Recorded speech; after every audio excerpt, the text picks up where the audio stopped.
Orient bell tiles studio से आप देख रहे हैं एबीपी न्यूज। नमस्कार, एबीपी न्यूज पर हाजिर हूं मैं रोमाना इसार खान। आप देख रहे हैं जनहित का ग्लोबल वॉर बुलेटिन। तो वॉर ब्रेकिंग इस वक्त यह है कि अमेरिका इजरायल ने ईरान पर अब अंतिम वार यानी सबसे भीषण हमले की तैयारी कर ली है। बिग स्टोरी में बताएंगे ईरान के परमाणु भंडार पर कब्जे के लिए अमेरिका और इजरायल क्या प्लान बना रहे हैं। इसके अलावा वर्ल्ड स्टोरी की बात अगर की जाए तो वर्ल्ड स्टोरी में बात होगी ईरान के नए सुप्रीम खामेनेई 2 की, और बताएंगे इजरायल ने क्या कसम खाई है। और साथ ही आज की जनहित स्पेशल स्टोरी में रात 9:30 बजे आपको हम दिखाने जा रहे हैं तेल के बदले तेल के आग वाले खेल की पूरी कहानी।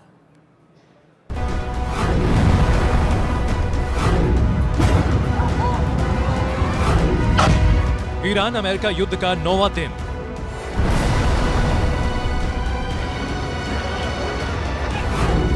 नहीं दिख रहा शांति बहाली का सीन।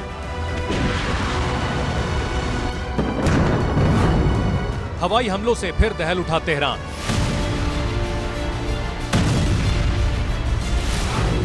अमेरिका इजराइल करेंगे सबसे बड़ा वार।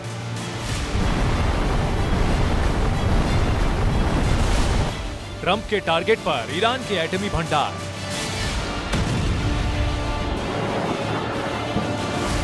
ईरान में एंट्री लेगी यूएस इजराइल आर्मी।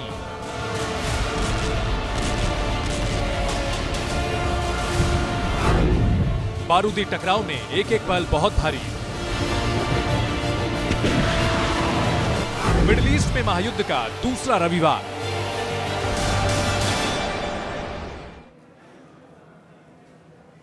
ईरान से अमेरिका और इजरायल का महायुद्ध अपने सबसे भीषण दौर में दाखिल होता साफ नजर आ रहा है। 28 फरवरी वो तारीख थी जब ये जंग शुरू हुई थी, और इसके बाद हर नए दिन के साथ ये और ज्यादा दहलाती हुई दुनिया को नजर आ रही है। 9 दिन हो रहे हैं और 9 दिन की ये 9 तस्वीरें यहां आप स्क्रीन पर देख रहे हैं। ये तो सिर्फ कुछ चंद तस्वीरें हैं। असल में जो तबाही इस युद्ध में हो रही है वो इससे 1000 गुना ज्यादा है। ना अमेरिका और इजरायल थमने को तैयार हैं, ना ईरान झुकने को तैयार है। जंग 3 देशों में है, लेकिन इसकी लपटें पूरे मिडिल ईस्ट को झुलसा रही हैं, और इसके साइड इफेक्ट पूरी दुनिया झेलने को मजबूर हो रही है। और अब इस बीच बड़ी खबर आपको बता दें, महायुद्ध में अमेरिका और इजरायल पर ईरान का पलटवार लगातार जारी है।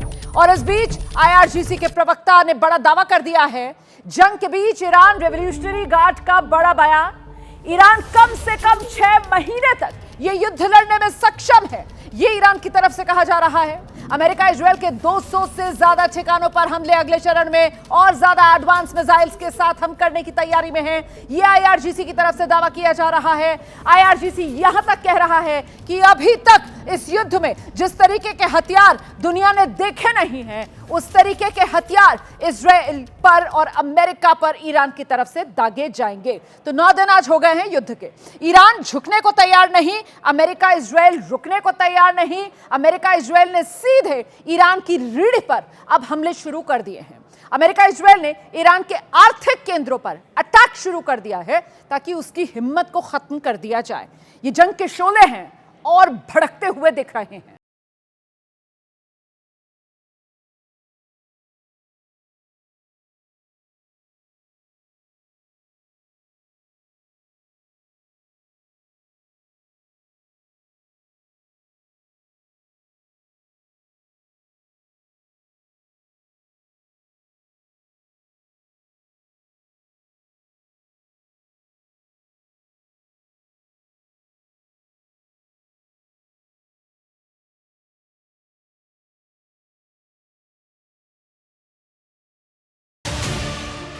ईरानी तेल ठिकाने पर इजराइल के हमले में 4 टैंकर ड्राइवर मारे गए, कई लोग घायल हैं।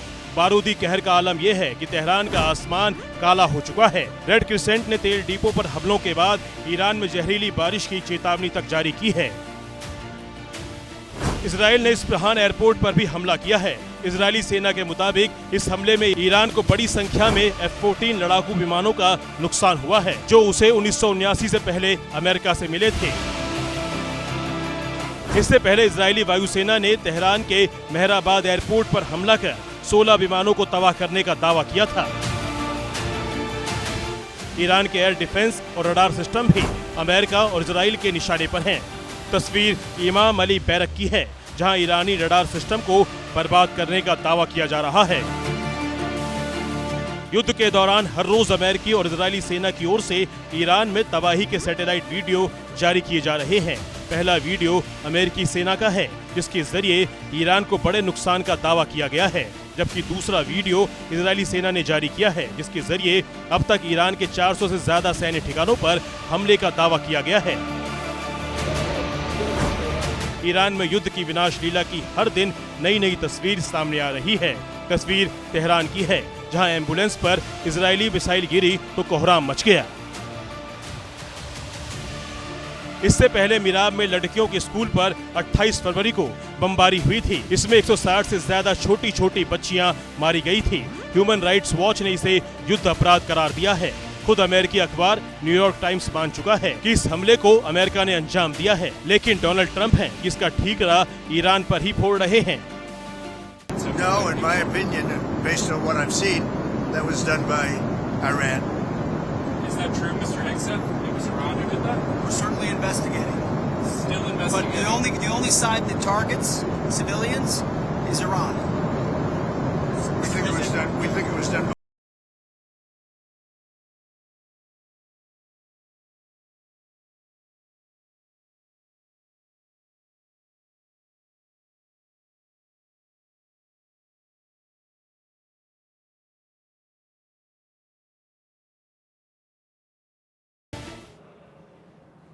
देखिए, अमेरिका और इजराइल जो हैं वो ये दावा कर रहे हैं कि ईरान बहुत दिन तक उसके सामने टिक नहीं पाएगा, लेकिन ईरान भी जवाब दे रहा है। तेहरान पर हमलों के जवाब में ईरान ने भी आज अमेरिका और इजराइल के ठिकानों को टारगेट पर लिया है। अपनी जवाबी कार्रवाई में ईरान ने आज फिर इजराइल तक अपनी मीडियम और लॉन्ग रेंज जो मिसाइल्स हैं उनको दागा है। इसके अलावा ये खाड़ी का जो इलाका है जिसमें आप देख रहे हैं यहाँ पर यूएई है, कुवैत है, इसके अलावा बहरीन जो एक छोटा सा यहाँ पर आइलैंड है, इस जगह वहां पर भी अमेरिकी सैन्य ठिकानों पर ईरान ने अपनी मिसाइल्स और शाहेद ड्रोन्स का इस्तेमाल करते हुए हमले बोले हैं।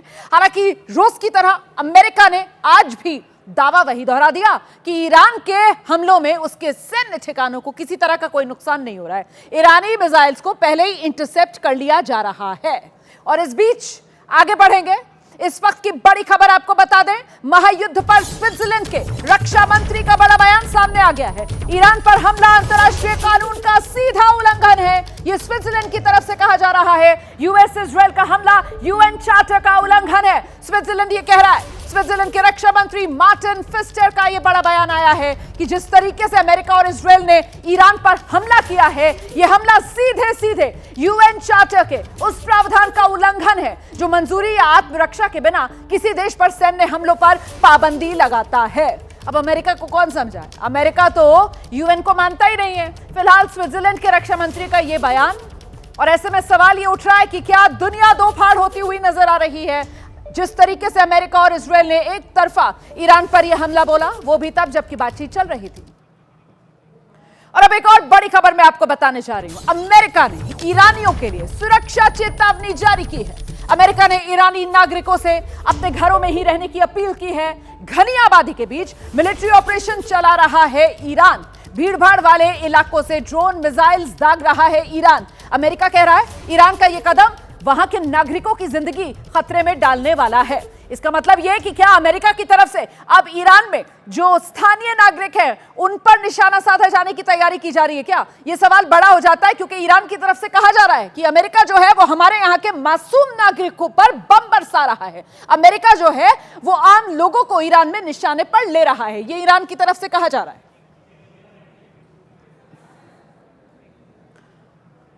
और ऐसे में ईरान के न्यूक्लियर प्रोग्राम को लेकर अमेरिका का जो दावा है उलट पुलट वो लगातार होता रहा है। लेकिन अब खबरें हैं कि अमेरिका और इजराइल ईरान में ग्राउंड पर उतरकर उसकी न्यूक्लियर प्रोग्राम को जड़ से खत्म करने और उसके यूरेनियम भंडार पर कब्जे के लिए बाकायदा एक सीक्रेट मिशन की तैयारी कर रहे हैं।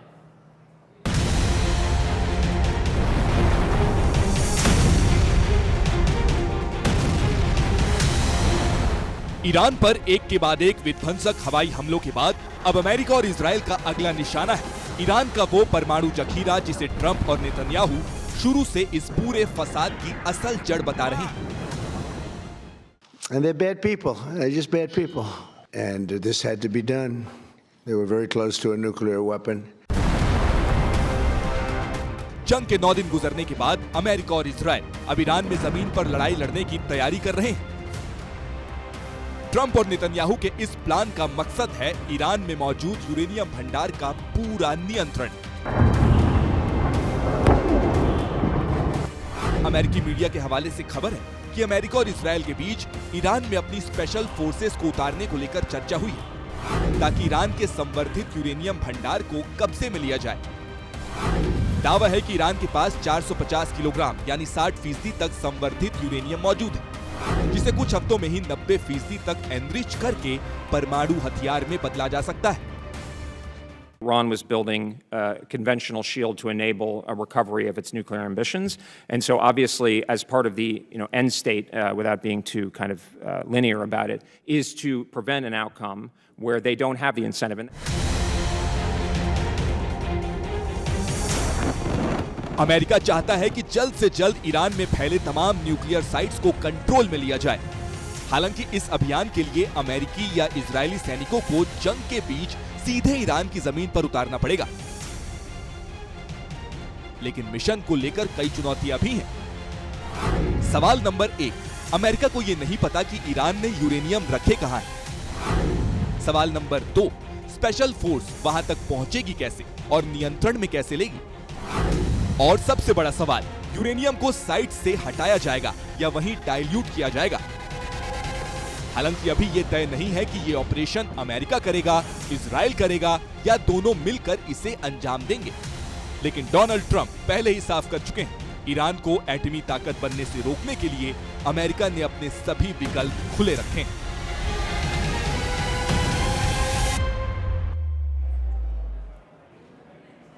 अच्छा, ये तो आपने अमेरिका और इजराइल का प्लान देख लिया। उधर ईरान क्या दावा कर रहा है, अब ये जानिए। ईरान दरअसल ये दावा कर रहा है कि उसने भी अपने दुश्मन को जबरदस्त नुकसान पहुंचा दिया है। इजराइल पर उसकी क्रूज मिसाइल्स, उसकी बैलिस्टिक मिसाइल्स कहर बनकर टूट रही हैं और उसके ड्रोन्स ने मिडिल ईस्ट में कई अमेरिकी अड्डे नेस्त नाबूद कर डाले हैं। ईरान का सबसे नया दावा है कि उसने पश्चिम एशिया में अमेरिका की आंख, कान, नाक माने जाने वाले कई रडार सिस्टम्स को भी तबाह किया है।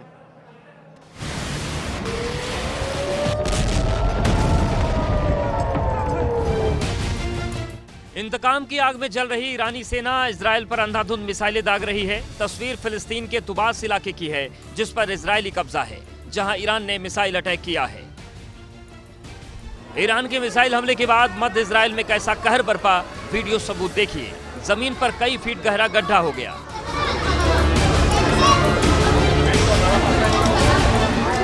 तेल अवीव समेत इजराइल के तमाम शहर ईरान के निशाने पर हैं। इन शहरों पर जैसे ही मिसाइल हमले की सूचना मिलती, जंगी सायरन बजते हैं तो अफरा तफरी मच जाती है।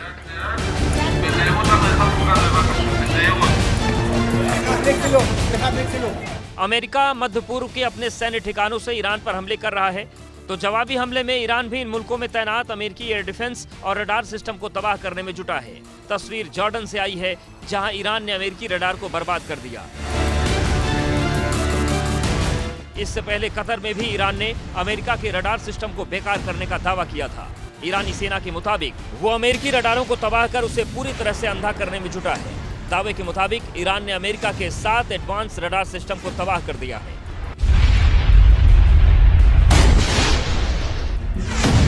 इस बीच बहरीन में अमेरिकी नेवी की 5वीं फ्लीट के मुख्यालय पर ईरान के ड्रोन अटैक का नया वीडियो सामने आया, जिसमें ईरानी सेना ने अमेरिका के 21 सैनिकों को मारने का दावा किया है।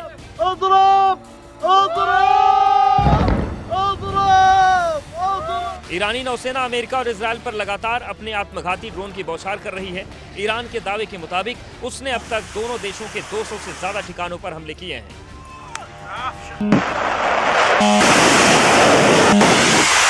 के मुताबिक उसने अब तक गल्फ देशों के अमेरिकी ठिकानों पर करीब 2700 रॉकेट दागे हैं। तस्वीर बहरीन और कुवैत की है, जहां एक बार फिर ईरान ने बारूद बरसाकर कोहराम मचा दिया।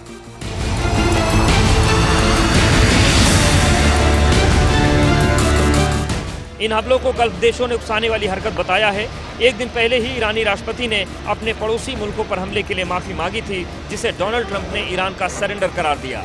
तो अब ईरान के राष्ट्रपति पेजेश्कियान ने भी तगड़ा जवाब दिया है।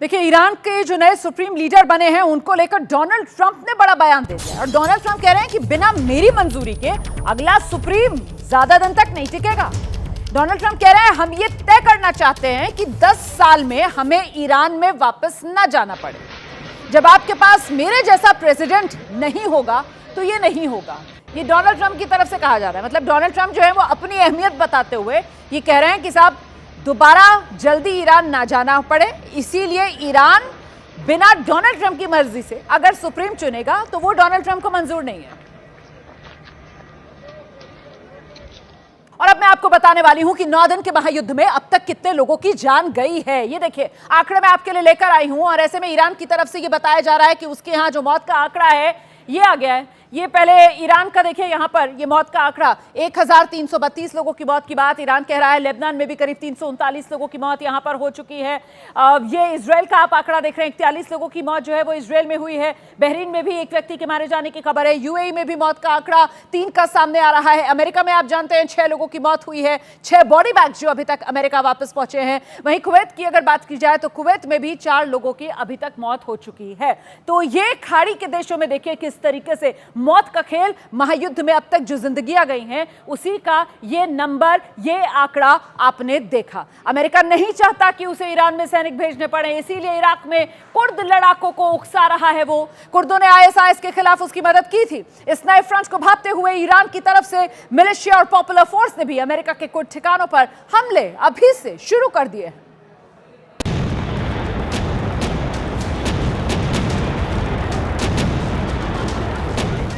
अपने मारे गए अमेरिकी सैनिकों को ट्रंप सैल्यूट कर रहे हैं। वो अच्छे से जानते हैं कि ईरान पर अब और कड़ा प्रहार करना पड़ेगा।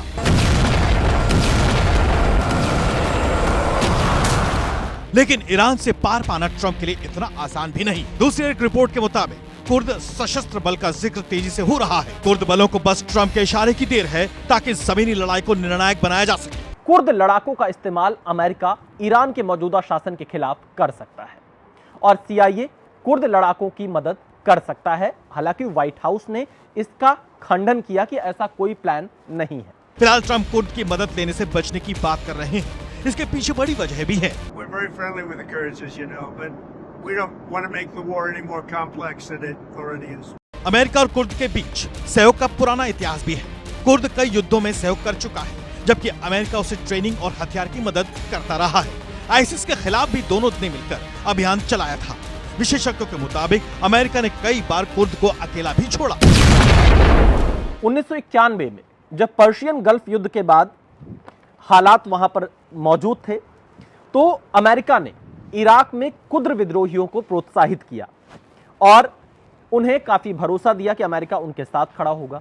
लेकिन जब इराक या उस समय जो अन्य लोग उस इलाके में मौजूद थे उनकी तरफ से कुर्दों का नरसंहार किया गया तो कोई बहुत मजबूती से कुर्दों के साथ खड़ा नजर नहीं आया। लगभग 4 करोड़ लोगों का एक बड़ा जाति समूह है कुर्द, जो मुख्य रूप से ईरान, इराक, सीरिया, तुर्की में मौजूद है। ईरान में 9 करोड़ की आबादी में से लगभग 10% कुर्दों की आबादी है और समय समय पर ये ईरान के खिलाफ भी प्रदर्शन करते रहते हैं। 2022 में ईरान की कुर्द महिला महसा अमीनी की मौत के बाद ईरान में बड़े पैमाने पर विरोध प्रदर्शन हुए थे। उन्हें ईरान की मोरालिटी पुलिस ने ड्रेस कोड उल्लंघन के आरोप में गिरफ्तार किया था। मौजूदा हालात पर फिलहाल कुर्द समूह से जुड़े लोग नजर बनाए हुए हैं। देखना यह भी है कि कुर्द सशस्त्र समूह वास्तव में ईरान के खिलाफ किसी नए युद्ध का हिस्सा बनेगा या नहीं।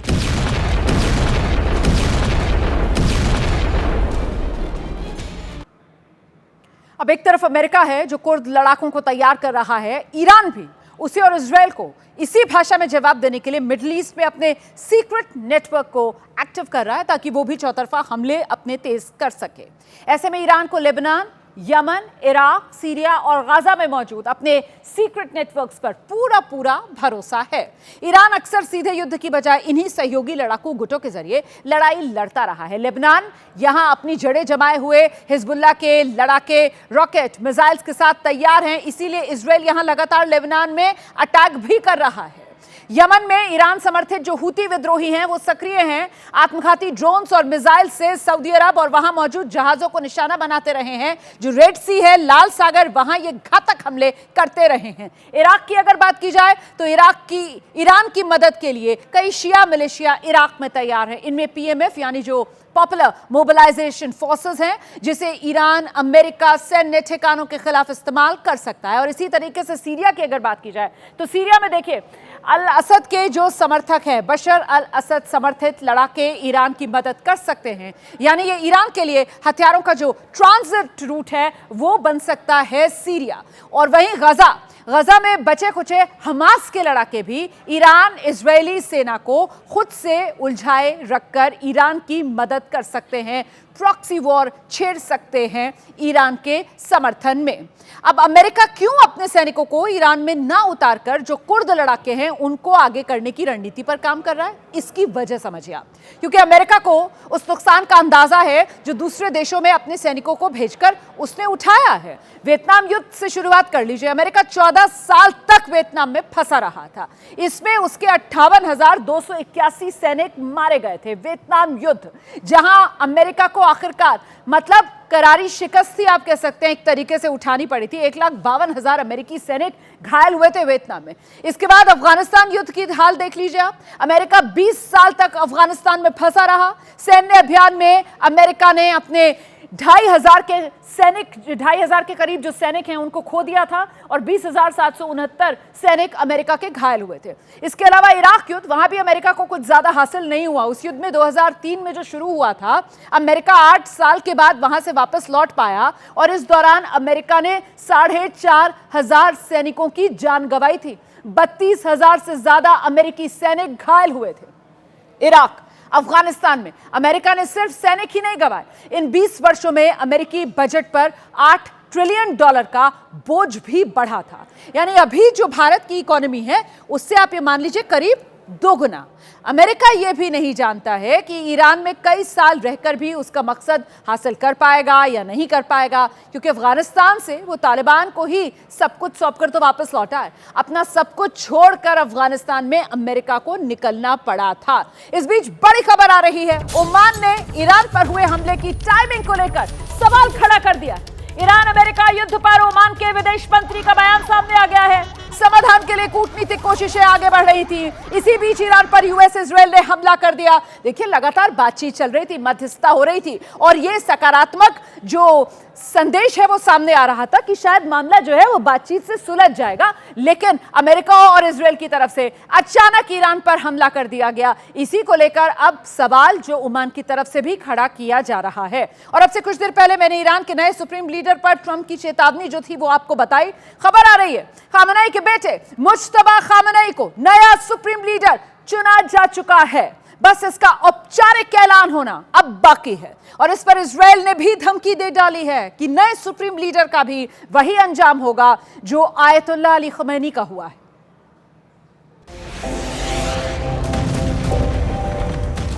एक खामेनेई खत्म, दूसरा खामेनेई जिंदा। अमेरिका इजराइल का अगला निशाना, ईरान का नया सुप्रीम मुज्तबा खामेनेई।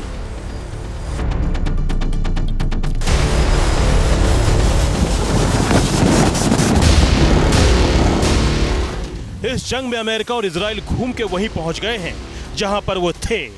28 फरवरी को आयतुल्लाह खामेनेई को मारा और अब चैलेंज है ईरान के नए सुप्रीम लीडर मुज्तबा को ढूंढने और उसे भी खत्म करने का।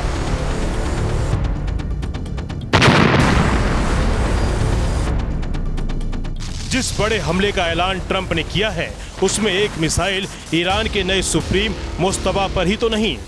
क्या अमेरिका इजराइल ने ढूंढ लिया है कि ईरान का नया अयातुल्ला कहां पर है, कितने गहरे बंकर में छिपा हुआ है। सूत्रों से खबर है कि खामेनेई के बेटे मुस्तफा खामेनेई को फाइनली ईरान का नया सुप्रीम लीडर चुन लिया गया है। जंग के शोर में बड़े चुपके से ये काम हुआ ताकि ईरान में फैले मोसाद एजेंटों को भनक न लगे। 88 मेंबरों की असेंबली ऑफ एक्सपर्ट्स ने नया सुप्रीम चुना। इसके 2 मेंबरों ने फैसले की पुष्टि तो की, लेकिन मुस्तफा खामेनेई का नाम ओपन नहीं किया। असेंबली के मेंबर मोहम्मद मेहंदी मीरबाघेरी ने ईरान की फार्स न्यूज एजेंसी को एक वीडियो में पुष्टि की।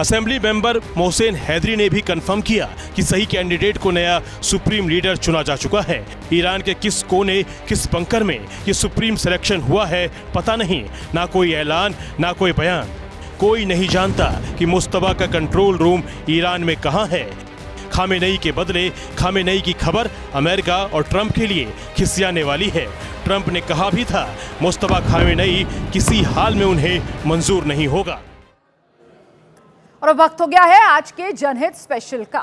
युद्ध के 8 दिन में अमेरिका और इजरायल के टारगेट पर ईरान की मिसाइल साइट्स, एयर डिफेंस और न्यूक्लियर टारगेट थे, लेकिन युद्ध के 9वें दिन इजरायल और अमेरिका ने रणनीति बदल ली है और उनके टारगेट पर ईरान के तेल इंफ्रास्ट्रक्चर आ गए हैं। और दूसरी तरफ ईरान ने भी अब हॉर्मुज स्ट्रेट के जरिए युद्ध में तेल से आग लगाने की ठान ली है, जिसकी पूरी डिटेल्स आपको आगे बताएंगे। लेकिन पहले युद्ध में तेल से जो आग भड़की उसका एक ट्रेलर आप देखिए।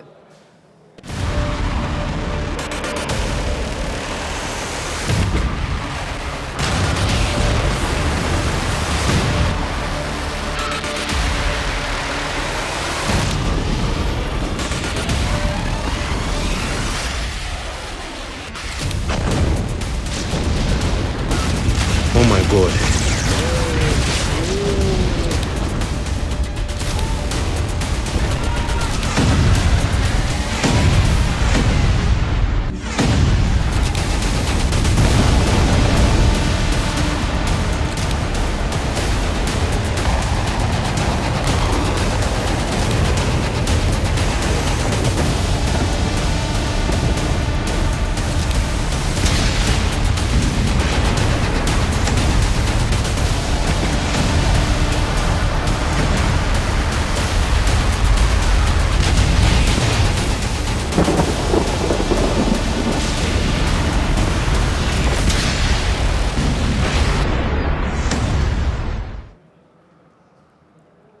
तो आज इस युद्ध के 9 दिन हो गए हैं। ईरान में आग लगी हुई है। ये आग इजरायल ने भड़काई है, जिसने तेहरान में ईरान के बड़े बड़े महत्वपूर्ण तेल रिफाइनरीज, ऑयल स्टोरेजेस पर भर भर कर मिसाइल अटैक किए।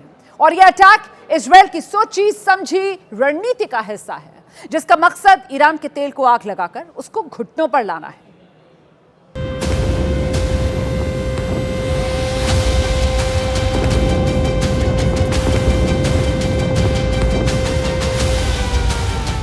ईरान, अमेरिका, इजरायल के बीच छिड़ा युद्ध अब एनर्जी इंफ्रास्ट्रक्चर पर फोकस हो चुका है। युद्ध के 9वें दिन इजरायल ने ईरान की तेल रिफाइनरी और तेल डिपो पर पहली बार बड़े पैमाने पर हमले किए।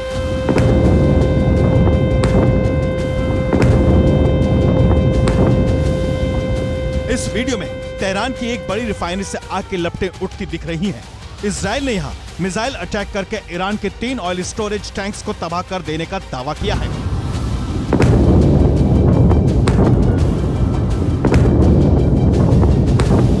अब ये वीडियो देखिए, इसमें ईरान के शहर एरे ऑयल रिफाइनरी धू-धू करके जल रही है, जिसे इजरायल ने निशाना बनाया है।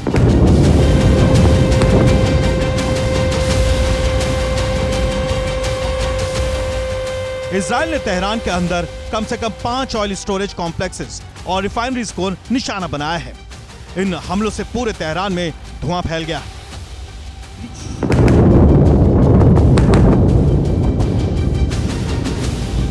तेहरान का एक वीडियो वायरल हो रहा है, जिसमें तेहरान की सड़कों पर आग लगी हुई है। दावा किया जा रहा है कि ये तेल इजरायल हमलों के बाद रिफाइनरियों से बहकर सड़कों पर पहुंचा, जिसके बाद आग लग गई।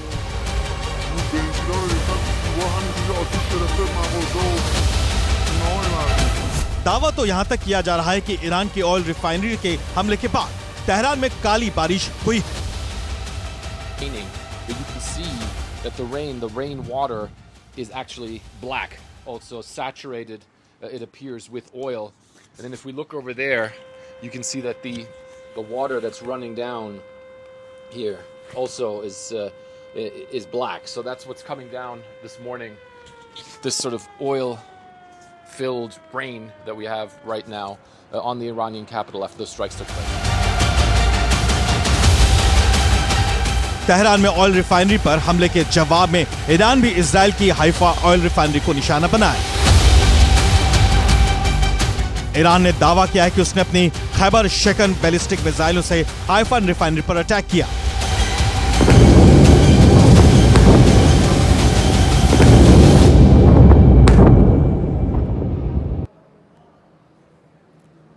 देखिए, इजराइल ईरान की ऑयल रिफाइनरीज और ऑयल डिपोज पर अटैक कर रहा है। पूरी प्लानिंग के साथ ये अटैक किया जा रहा है, जिसका मकसद बिल्कुल क्लियर है। इजराइल ने ईरान के तेल इंफ्रास्ट्रक्चर पर इसलिए हमले बढ़ा दिए हैं ताकि ईरान में ऊर्जा संकट गहरा जाए, ईरान में बिजली का संकट पैदा हो जाए और ईरानी सेना पर सरेंडर करने का दबाव बढ़े, क्योंकि लंबे वक्त तक ईंधन की कमी से ईरान की मिलिट्री क्षमता कमजोर हो सकती है। इसके अलावा ईरान के तेल ठिकाने नष्ट होने से उसकी अर्थव्यवस्था को भी सीधा नुकसान होना तय है। लेकिन तेल में आग लगाने के जिस खेल में इजराइल अब कूदा है, उसकी शुरुआत तो ईरान ने पहले ही कर दी थी। ईरान युद्ध के पहले दिन से ही हॉर्मुज स्ट्रेट से गुजरने वाले अमेरिकी इजरायली जहाजों पर अटैक कर रहा है और अब उसने हॉर्मुज स्ट्रेट को बंद करके कैसे पूरी दुनिया के तेल में आग लगाई है, ये रिपोर्ट देखिए।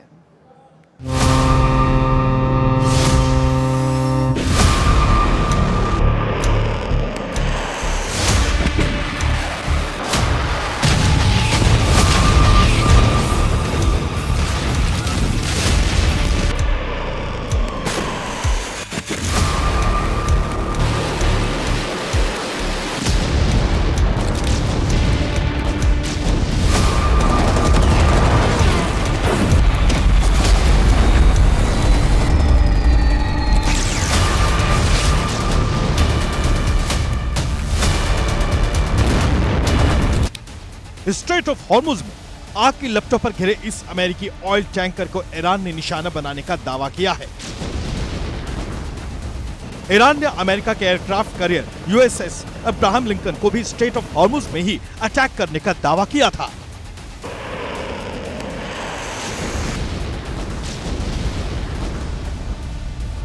और अब ईरान ने ऐलान किया है कि उसने कुवैत के पास स्ट्रेट ऑफ हॉर्मुज में एक और अमेरिकी ऑयल टैंकर को जलाकर भस्म कर दिया है, क्योंकि स्ट्रेट ऑफ हॉर्मुज को ईरान ने अमेरिका और इजराइल के जहाजों के लिए कब्रगाह बना देने की कसम उठा ली है।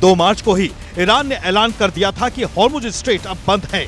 अगर कोई अमेरिकी, इजरायली या यूरोपियन जहाज गुजरने की कोशिश करेगा तो उसे आग लगा दी जाएगी। इसके बाद से ईरान ने ड्रोन मिसाइल और छोटी तेज नौकाओं से कई जहाजों पर हमले किए। ईरान ने स्ट्रेट ऑफ हॉर्मुज में कम से कम 9 अमेरिकी जहाजों को निशाना बनाने का दावा किया है।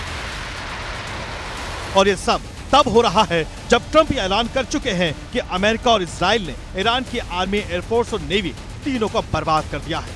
लेकिन हॉर्मुज पर ईरान की नाकाबंदी के बाद अब ट्रंप दुनिया का भरोसा दे रहे हैं कि चाहे कुछ भी हो जाए, अमेरिका दुनिया को तेल गैस की आपूर्ति सुनिश्चित करेगा। अमेरिकी नेवी हॉर्मुज से तेल टैंकरों को सुरक्षा के साथ एस्कॉर्ट करेगी।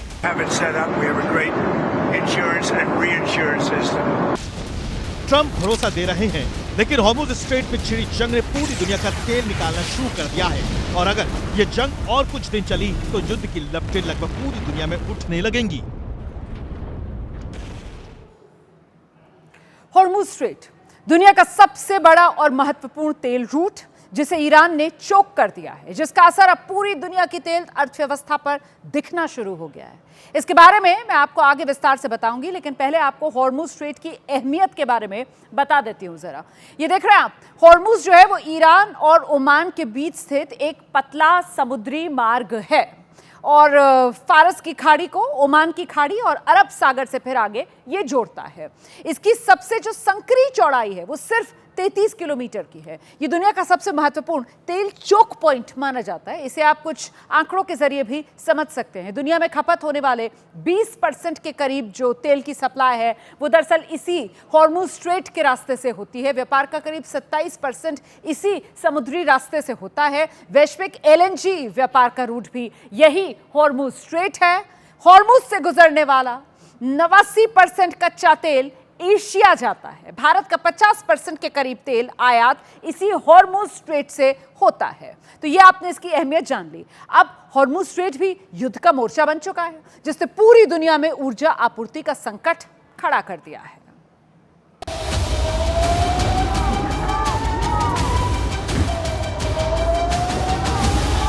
हॉर्मुज स्ट्रेट में छिड़ी ऑयल वॉर ने सिर्फ ईरान और अमेरिका का नहीं बल्कि पूरी दुनिया का तेल निकालना शुरू कर दिया है।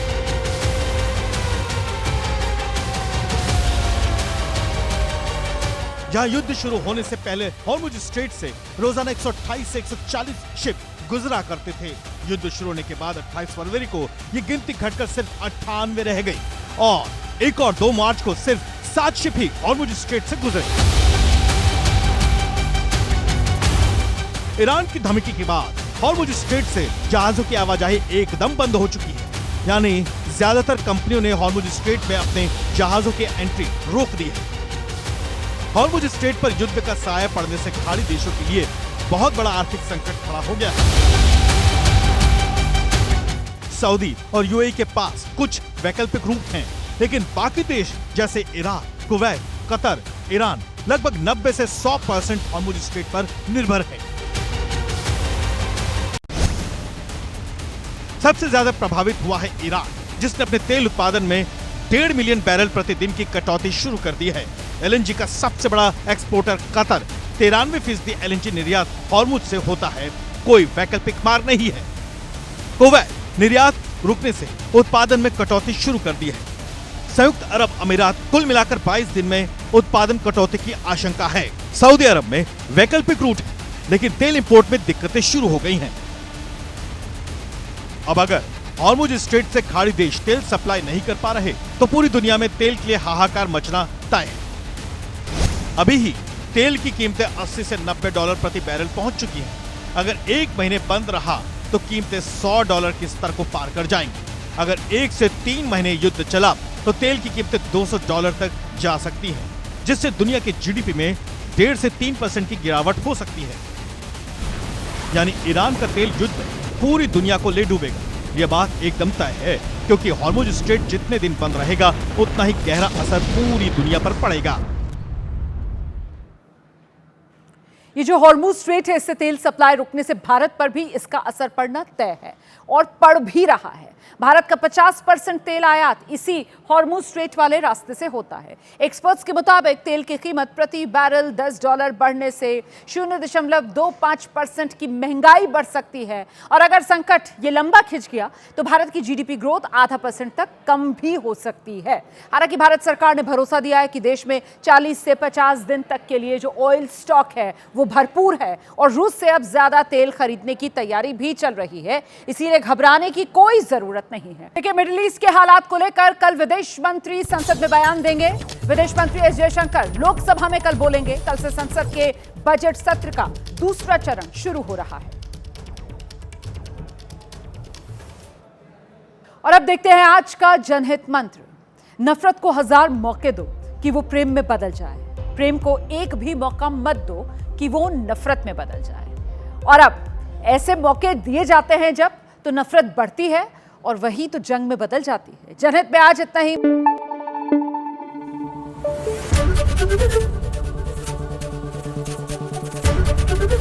ABP न्यूज आपको रखे आगे।